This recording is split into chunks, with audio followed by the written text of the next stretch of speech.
are following a developing story right now at 10 o'clock. After more than 25 years, the family of a murdered teen may now have justice.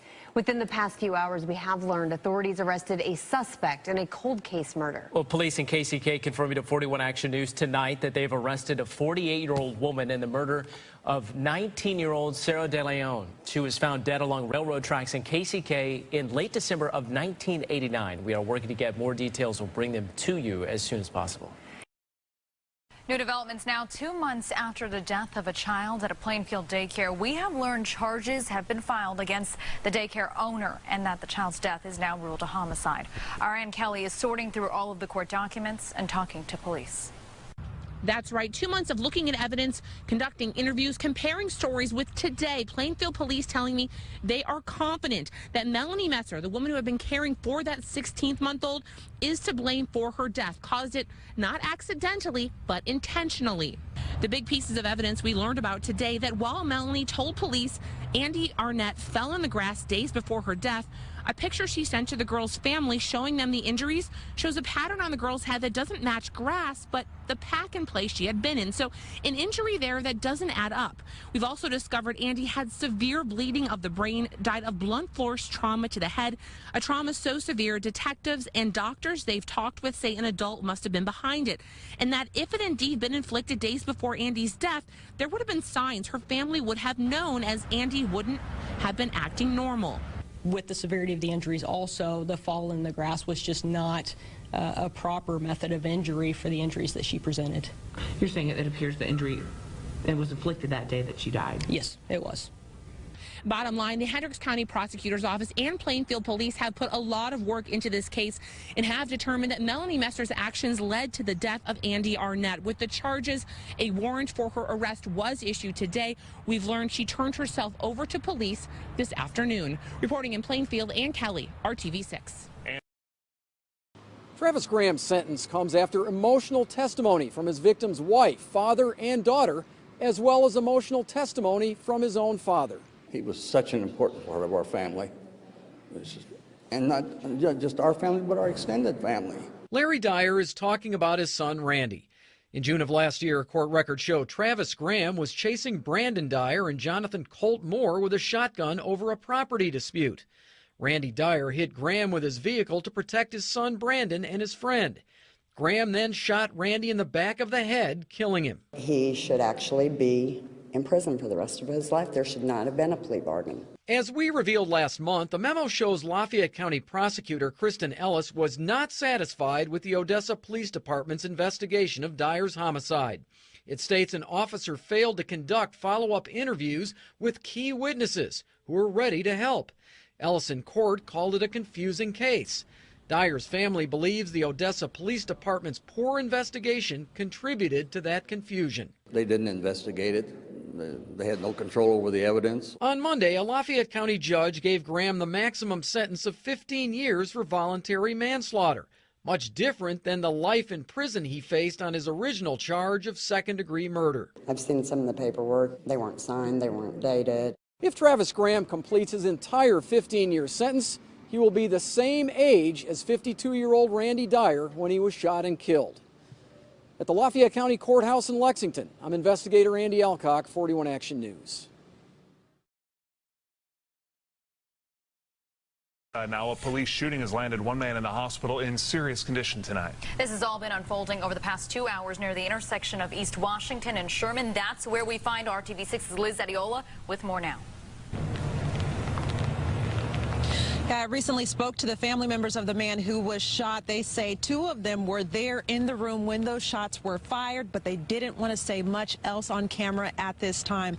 Metro Police, however, are speaking out, sharing what they have gathered so far, preliminary information about this case. According to police, they were called out to the area here on the east side near Washington and Sherman Street to investigate a theft.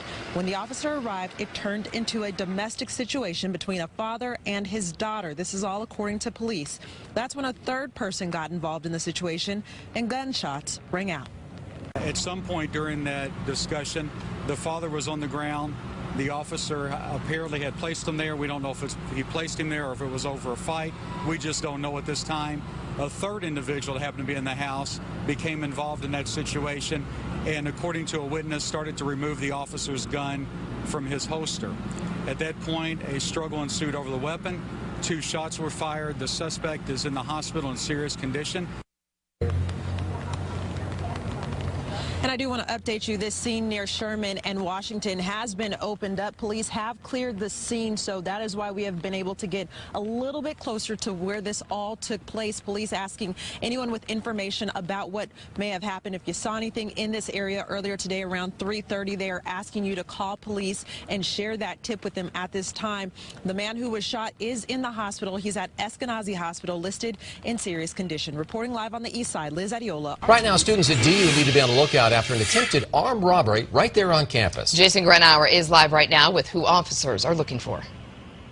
Yes, actually 2 suspects, at least one could potentially be armed after an attempted robbery right here on the corner in front of this apartment complex here on Asbury and York, where at least 1 gunshot was actually fired into the ground here. Now, according to DU Campus Safety, there is no threat to people here on campus, but they are still looking for these 2 suspects. It happened around 11 o'clock here last night. Again, Asbury and York, this is right on the edge of the footprint of DU's campus, across the street from a DU parking garage, and actually just a bit less than a block away from the Center for Gifted Children here as part of DU's campus. Again, this is an armed robbery attempt here. According to Campus Safety, they are still looking for 2 suspects, black males, about 5 foot 8 inches tall, in dark clothing. Now, Denver police are also investigating here, but again, just 1 shot was fired into the ground. It happened around 11 o'clock. By midnight, the all clear was given. Originally, people were told to stay in their homes, but again, these 2 suspects still out there on the loose. If you see anything or know anything, call either Denver police or DU Campus Safety right away. Reporting live at DU, I'm Jason Grenauer. And this, just into the Denver 7 newsroom, this former Westminster School District bus driver has pleaded guilty to attempted sexual assault on a child. 66-year-old Philip Ogren could face up to 6 years behind bars after trying to arrange sex with someone he thought was a 14-year-old boy. Police now begging for people to come forward after a man is killed while driving home from work. And police are now saying that this was road rage and it spurred the shooting, but at this point, they still need more answers. A gunman shot and killed Benjamin Friend as he was going home on Prospect near 58 Highway last night. 41 Action News reporter Ali Hoxie is live from where it all happened. And Ali, you just got off the phone with police. What did they tell you? Yeah, that's right. I just got off the phone with Belton police. They're telling me they're leaning more towards the possibility that this was, in fact, a road rage incident. It happened underneath this railroad track. You can still see the crime scene tape along Prospect Avenue near Highway 58. Police say they need your help finding the killer. Benjamin Friend was driving home from work around 5:30 last night when a gunman shot and killed him. The 37-year-old was heading south on Prospect, at one point passing Rose Hill Landscaping. People working there told us Prospect can be a dangerous stretch of road. It's a connection between South Kansas City and Kansas City, and it is not monitored all that well. We never know when we come to work in the morning what we'll find along the roadway. The landscaping company does have surveillance cameras that point towards Prospect. Belton police took a look at that video today, but told the owner of the landscaping company to withhold the video from us. We tried to speak with the victim's family, but they were not ready to talk. Meanwhile, police returned to the scene of the crime looking for any new clues. Witnesses saw a small red car at the time of the shooting. Police are asking anyone who drove near 150 Highway between 291 Highway and Prospect and saw anything suspicious to call them. I would like someone to come forward that knew something about it, because I would like the person found who did the shooting.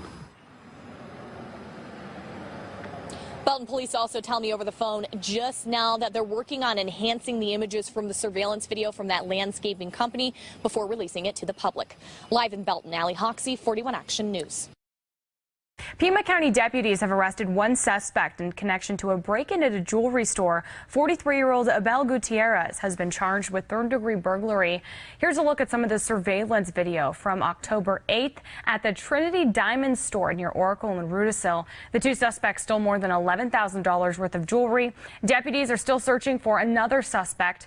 Anyone with information is asked to call 911 or 88 Crime.